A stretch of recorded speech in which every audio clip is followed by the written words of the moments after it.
Hello नमस्कार सभी साथियों, आप सभी का स्वागत है। कक्षा 9वीं हिंदी ब्रज कोर्स हम पाठ पंडित जसराज पर पहुंच चुके हैं।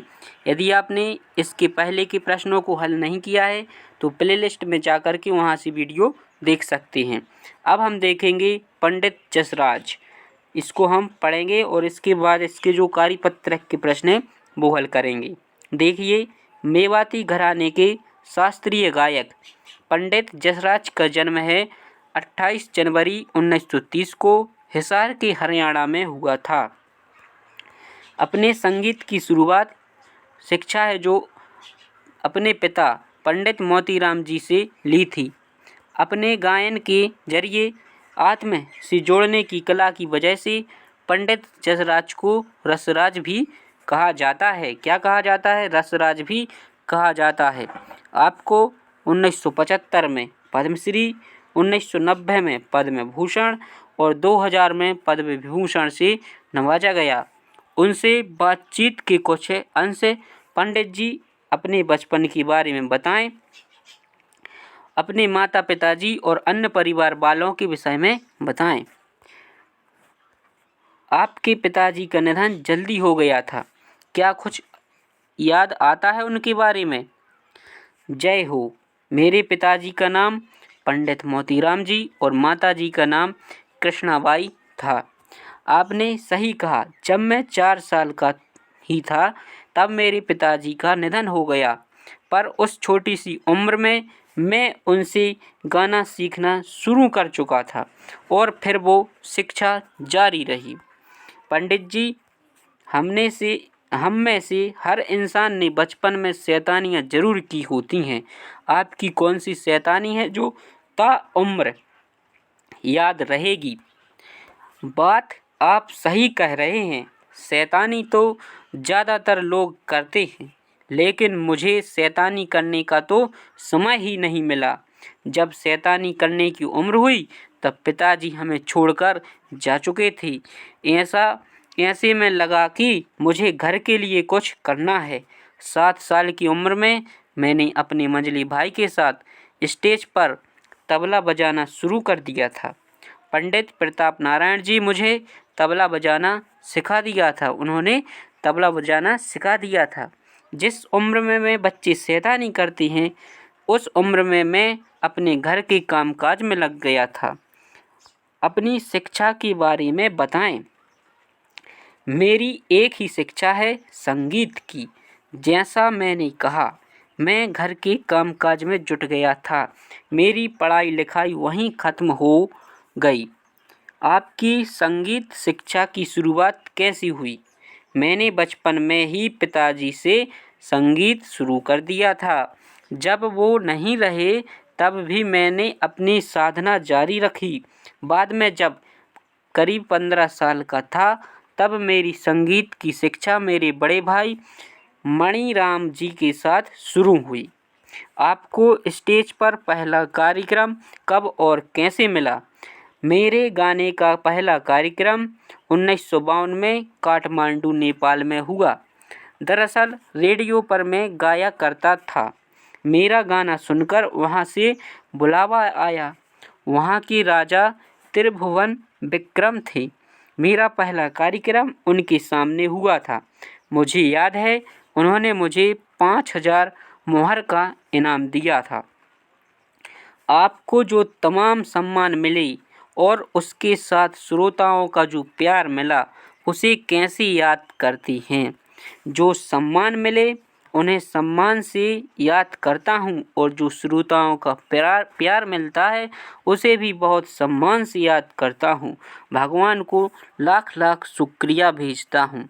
इस प्रकार है जो इसको हमने पढ़ लिया। अब देखिए कार्यपत्रक 1। इसमें क्या दिया है? जो शिक्षक द्वारा बोले गए शब्द हैं वो यहाँ पर आपको लिखना है। इसके आगे जो कार्यपत्रक क्या है? 2। यहाँ देखिए प्रश्न दिया है हमें, निम्नलिखित वाक्यांशों में रेखांकित शब्दों का उपयुक्त पर्यायवाची शब्द विकल्पों में से चुनकर हमें यहाँ लिखना है। कौन सा शब्द लिखना है? पर्यायवाची। अब देखिए पहला, अचानक चारों ओर आग प्रज्वलित हो गई। क्या आग? यहाँ हमें पर्यायवाची देखना है। शोभा, आग, समीर या चिंगारी। तो आग का पर्यायवाची क्या होता है? अग्नि। आग का पर्यायवाची क्या होता है? अग्नि। उसके नेत्र में छोटा सा तिनका चला गया। नेत्र, नेत्र का पर्यायवाची क्या होता है? अलख, कनक, नयन या हस्त। नेत्र का क्या होता है पर्यायवाची? नयन। और क्या होता है? आँख। और क्या होता है? लोचन, चक्षु। ये है जो नेत्र के पर्यायवाची होते हैं। उसका मन आनंद से भर गया। आनंद से भर गया मतलब उल्लास, उल्लास से उसका मन भर गया। तो आनंद का पर्यायवाची क्या होता है? उल्लास होता है। हमें ईश्वर का धन्यवाद करना चाहिए। ईश्वर का पर्यायवाची क्या होता है? परमात्मा। क्या होता है? परमात्मा। गणेश नहीं होगा, महादेव अनंग ये नहीं होंगे। ईश्वर का पर्यायवाची क्या होता है? परमात्मा। तो यहाँ आंसर हो जाएगा परमात्मा। वह नदी के किनारे घूम रहा था। वह नदी के किनारे घूम रहा था। यहाँ देखिए तीर, क्या आंसर हो जाएगा हमारा? तीर सही आंसर हो जाएगा। तीर। कतार अलग चीज है। बाण, वसुंधरा, धरती का पर्यायवाची है वसुंधरा। अब छठवां देखते हैं। क्या कुछ याद आता है उनके बारे में? यहाँ क्या अंडरलाइन है? याद। याद से पर्यायवाची क्या हो जाएगा? स्मृति। छोटी उम्र में वह बहुत शैतानी करता था। उम्र, उम्र का पर्यायवाची क्या आ जाएगा? आयु। उम्र का पर्यायवाची क्या हो जाएगा? आयु। आज भी उन्हें सम्मान से याद किया जाता है। सम्मान मतलब आदर। सम्मान का पर्यायवाची क्या हो जाएगा? आदर। अब देखिए कार्यपत्रक 3 है। समान अर्थ प्रकट करने वाले शब्द युग्मों का अपने सरल शब्दों में प्रयोग करते हुए यहाँ लिखना है। यहाँ पर हमें जो शब्द दिए हैं शब्द युग्म में उनका प्रयोग करके हमें लिखना है। जैसे यहाँ पहला है अगम। अगम मतलब जहाँ पहुँचा ना जा सके। जहाँ पहुँचा ना जा सके ये क्या हो गया? अर्थ है। अब यहाँ प्रयोग किया है वह अगम है। दुर्गम, जहाँ पहुँचना कठिन है। क्या कठिन है? वह पहाड़ दुर्गम है। ईर्षा, ईर्षा मतलब जलन की भावना। ईर्षा मतलब जलन की भावना। और द्वेष मतलब विरोध की भावना। वह मुझसे ईर्षा करता है, उसका मुझसे द्वेष है। ये हमने क्या किए? वाक्य में प्रयोग कर लिए। कार्य मतलब काम जो हम करते हैं। और कर्तव्य मतलब वह काम जो हमें नैतिकता के आधार पर करना चाहिए।